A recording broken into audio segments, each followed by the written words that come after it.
Next, on Currents News, a vital step in evangelization in Williamsburg. It's something many people will never see in their lifetime, and it happened right here in the Diocese of Brooklyn. A dedication of a church. I'm Emily Druby, and that's coming up. Then, chaos in New York City's race for mayor. Officials botch the vote count, spreading doubt about the Big Apple's new ranked choice voting system. And we talked to one of the candidates who wants to be on the GOP ticket in the race for governor, Andrew Guiliani, about what it could mean for future political races in the state. Plus, the frantic search continues for more than 140 people still missing in the Florida condo collapse. People in the area aren't losing hope. The news starts right now.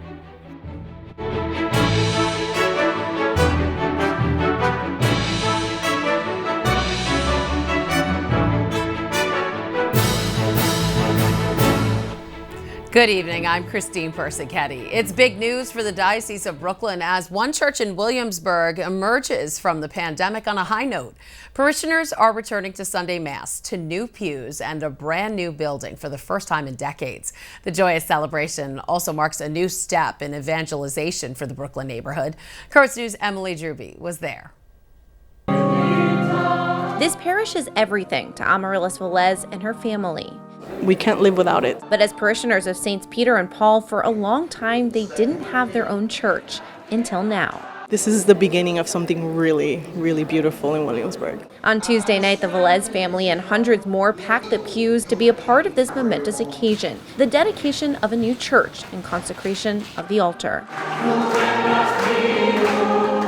The sound of pure happiness could be heard, people witnessing a rare sight. Very few people do see it because we don't have that many new churches. In the Diocese of Brooklyn, it's been 13 years since a new church has opened. During the dedication at 288 Berry Street in Williamsburg, Bishop Nicholas DiMarzio anointed the altar and walls with chrism oil. And we're going to put incense on it and burn it.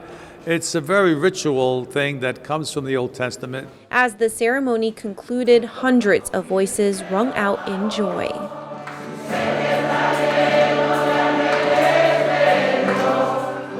A moment years in the making. The original Saints Peter and Paul Church burnt down about 60 years ago. For a long time, they were housed in a temporary church, and for the past few years, they've been using the parish's other church, Epiphany. Now parishioners have a place to call their own. This is God's work. Little by little, you can see that God is working. A new space where they brought along memories of their old church, like these icons and this refurbished cross. It was a very long journey and a very difficult one, but to see the excitement and the enthusiasm of the people, it's a great blessing. As the former administrator, Monsignor Anthony Hernandez, initiated the project, Father Jason Espinal is the administrator now. For me, it's an honor and a privilege to, in a sense, take on the baton and keep going. The building also houses the Emmaus Center, a former opera house, a space to evangelize through the arts. And I think this is a good step in evangelization in this particular part of Brooklyn. This church will now be a pillar of the neighborhood and a symbol of the Diocese of Brooklyn's deep commitment to evangelization. In Williamsburg, Emily Druby, Currents News. And Thursday on Currents News, Emily Druby will give us an exclusive tour of the Arts Center, how one of the first opera houses in Brooklyn will spread God's word through the arts in one of the city's most creative neighborhoods, Williamsburg. That's Thursday on Currents News.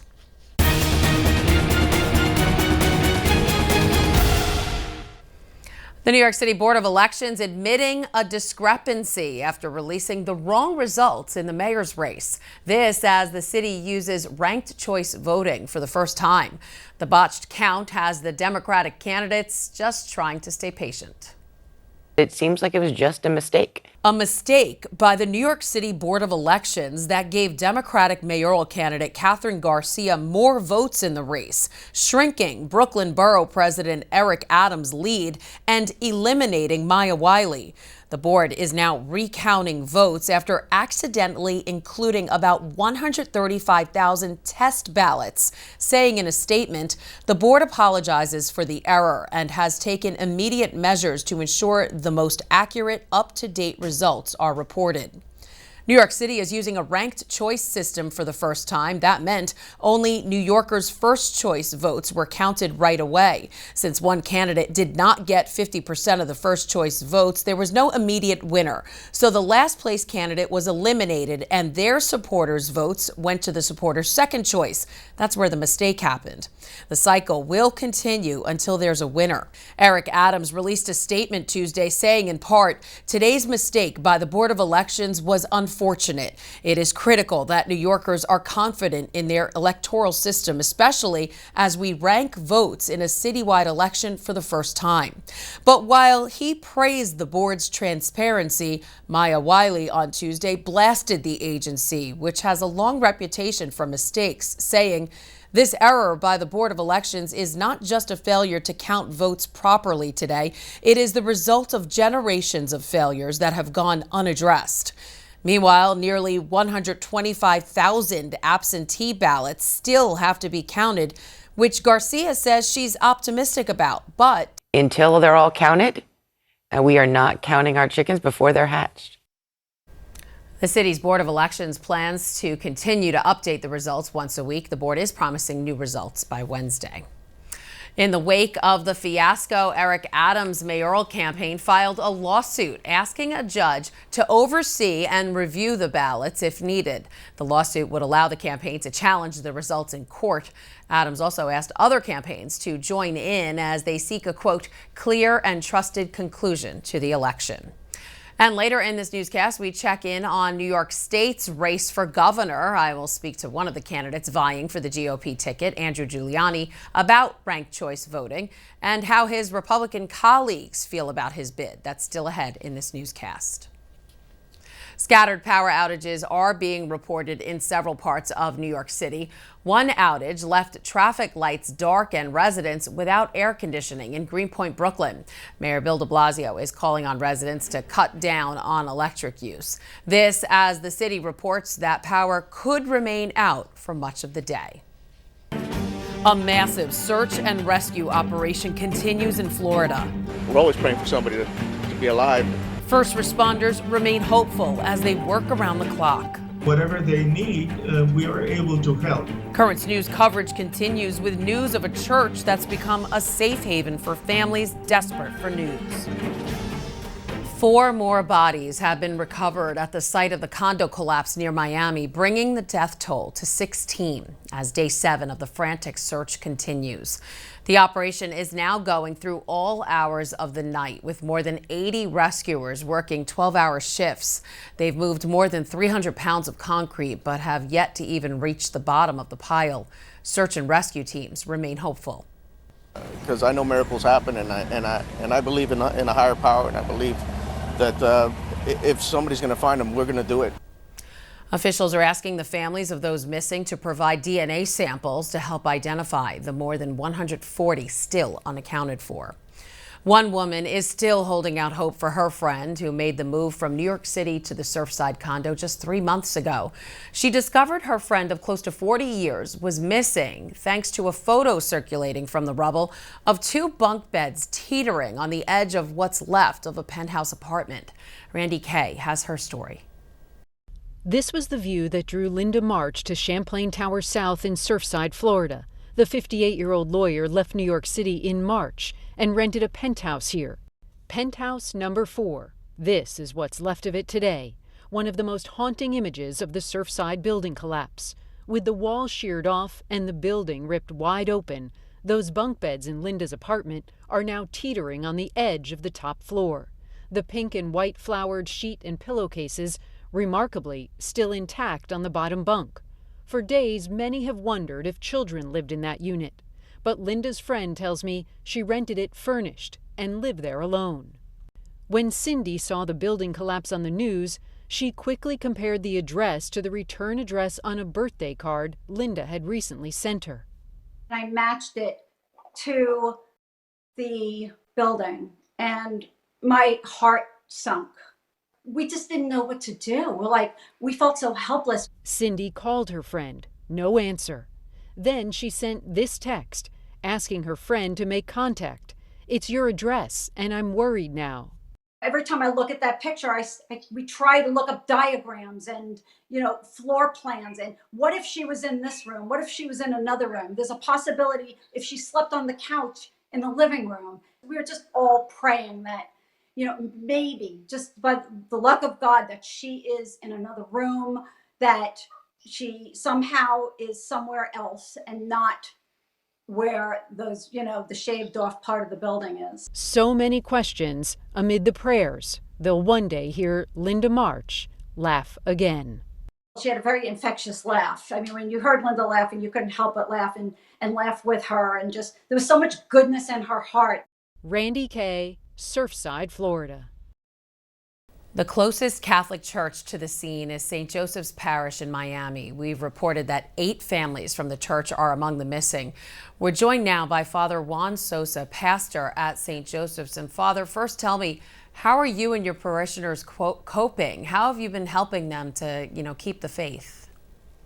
We're trying to use, first of all, prayer. Everybody wants to help. Everybody wants to donate things and be able to assist, especially the relatives of these families. It's being available, and whatever they need, we are able to help.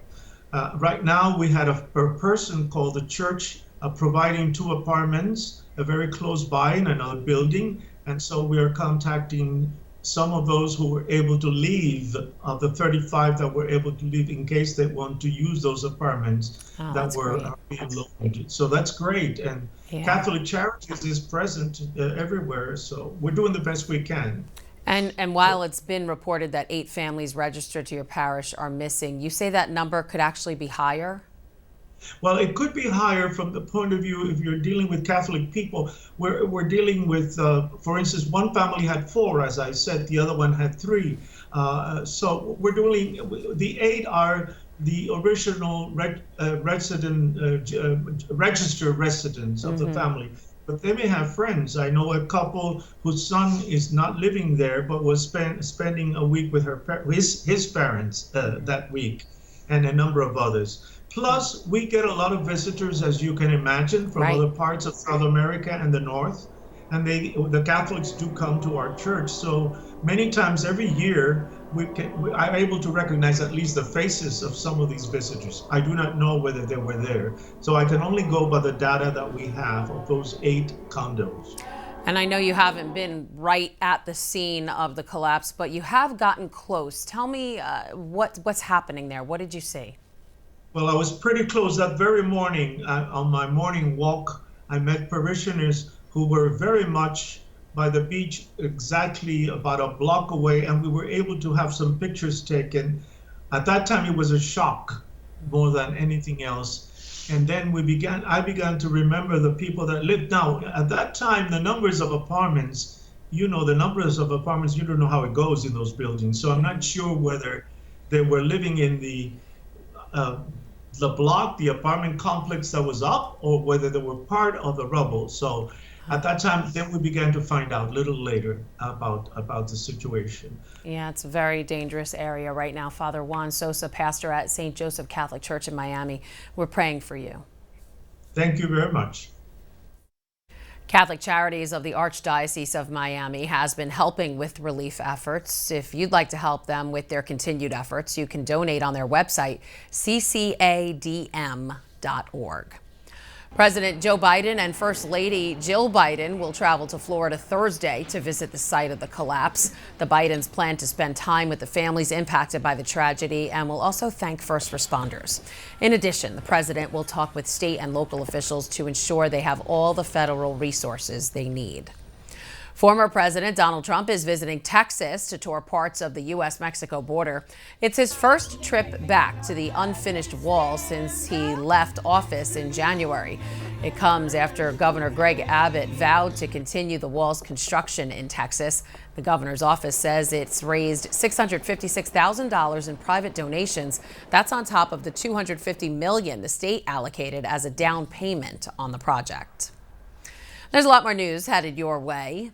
He ties New York City history and church history together. I'm Jessica Easthope with Pierre Toussaint's Road to Sainthood and why so many say he's an example of how we should live.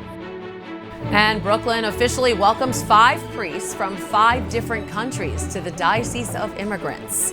Then, the battle for the Empire State's top job has already begun. We'll talk to Republican candidate Andrew Guiliani when we come back.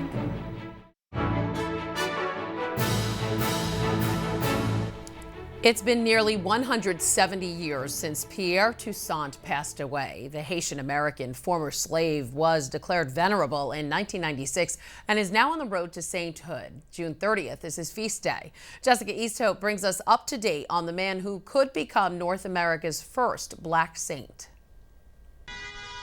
A former slave, an immigrant, a hairdresser.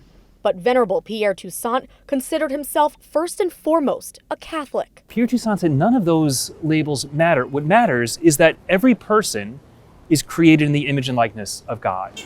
June 30th marks 168 years since Toussaint's death, but the impact he made on New York City and church history is still relevant in his journey to sainthood. An example of what an immigrant can do to really build up the kingdom of God. Pierre Toussaint was born into slavery in Haiti and later was taken to New York City by his owners in 1787. While still enslaved, he began working, earning money as a hairdresser. All the society women would seek out his services. In those days, French women used to have extravagant hairdo, and very rapidly he obtained a large clientele. With his money, Toussaint opened orphanages, schools, and employment offices. And instead of buying his own freedom, he purchased it for others. He got the freedom for many other men and women. He was worried about his family, worried about others. Toussaint was the main financial contributor in building the Basilica of St. Patrick's Old Cathedral in Lower Manhattan.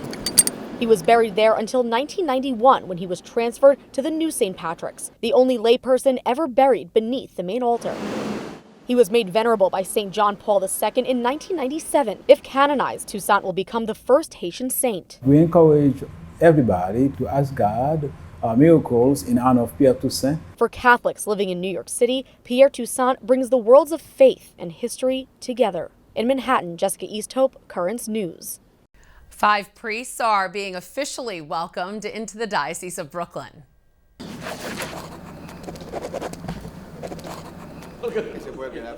The men who have all been working in the diocese, some for several years, had their incardination today, only the second in the diocese since the pandemic. 2 of the priests will be assigned to churches in Brooklyn and 3 will be in Queens. Retired Auxiliary Bishop Octavio Cisneros was there to welcome the priests. He said the men, who are all Spanish and come from 5 different countries, represent a great diversity in the Diocese of Immigrants. There are 5 men, 5 different countries, from Chile, from Ecuador, from Cuba, from Mexico, and from the Dominican Republic. How do you like that for variety? That is Brooklyn. Now that they are officially incardinated, the priests will be part of the diocese for life and can retire here. The race to become the new governor of the state of New York has already begun. The gubernatorial election is set for November of next year, and there are a few Republicans who want to take Andrew Cuomo's job. One of the people vying to be on the GOP ticket is Andrew Guiliani. He joins us now. So, Andrew, I'm sure you're aware state Republicans conducted a straw poll this week, and you didn't receive any support among the GOP county committees. What's your reaction to that, and what's your plan to drum up support in the party? Well, I think I'm really excited about the poll that we just did. As a matter of fact, the congressman commissioned a poll about 3 weeks ago, did not get good results from what we heard. So we commissioned our own poll. And among 587 registered Republicans, we are actually leading the field by 8 points. So to me, I look at it this way. I think that straw poll is the traditional backroom Albany deal. I want to hear from the 2.9 million registered New Yorkers, just like I'm going to want to hear from the 19.5 million New Yorkers when we take on and defeat Andrew Cuomo on November 8th of 2022. All right. I also want to get your thoughts on ranked choice voting. The city's using it now for the mayoral race. And as we reported earlier, the Board of Elections admitted to accidentally including thousands of test ballots in their tallies. So what are your thoughts on that process? Disastrous. I think that's the best way to describe it, right? I mean, this is absolutely absurd. I also don't understand the idea of my 4th choice for mayor. I mean, you know, I can understand a second choice maybe, but I just think they made a system that should be simple and transparent, complicated, and very murky. All right, speaking of the New York City mayor, current mayor Bill de Blasio and Governor Andrew Cuomo have been at odds over the years. How would you work with a Democratic mayor if that's the case? Well, I think first and foremost, we need to make sure that that mayor looks and says public safety is the number one thing. Whether they're red or whether they're blue, we've seen crime spiraling out of control. And unfortunately, you just have Bill de Blasio and Andrew Cuomo in a food fight. You know, I talk a lot about bringing New Yorkers back into New York from Florida, from Texas, from Tennessee, with two exceptions. I'm okay if Andrew Cuomo and Bill de Blasio pay their taxes in a different state. Cuomo has said he will seek a fourth term in 2022. New York does not have gubernatorial term limits. Do you think we should?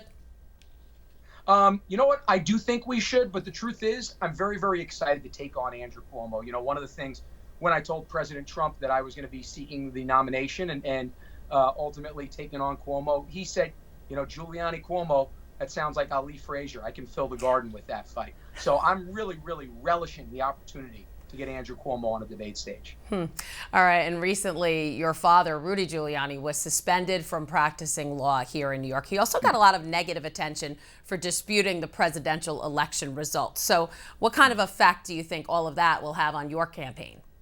The truth is, I proudly stand behind my father. He is a warrior for justice. He's been his entire life, and he continues to be. All right, I have many more questions. We'll have to have you back on. Andrew Giuliani, Republican, running for New York governor. We'll chat with you again sometime. Thank you so much. I appreciate it, and have a wonderful day. Still to come on Currents News, Pope Francis sends an emotional greeting to his predecessor, thanking him for 70 years of priestly service. And offering an affectionate public shout out, the pontiff says goodbye to a longtime friend. Do you have a story idea or want to share a tip? Email us at newstips@desalesmedia.org or call our 24-hour number, 718-517-3122. We'll be right back.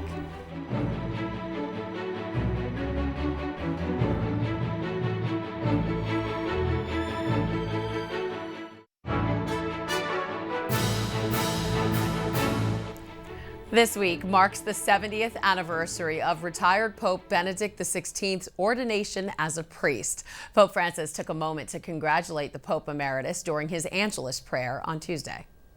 Grazie Benedetto, caro padre e fratello.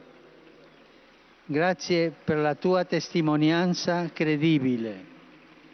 Grazie per il tuo sguardo continuamente rivolto verso l'orizzonte di Dio. Grazie. Benedict was ordained in 1951 and has been living in seclusion at the Vatican since his resignation in 2013. During his last general audience before summer vacation, His Holiness took the time to thank his longtime driver, who is finally retiring after spending decades working for the Vatican. Pope Francis then extended his thanks to all the laypersons who work in the Vatican and encouraged pilgrims to spend their summer strengthening their relationship with God. And that is Currents News. I'm Christine Persichetti. Thank you for joining us because we are putting your faith in the news. Hope to see you again next time.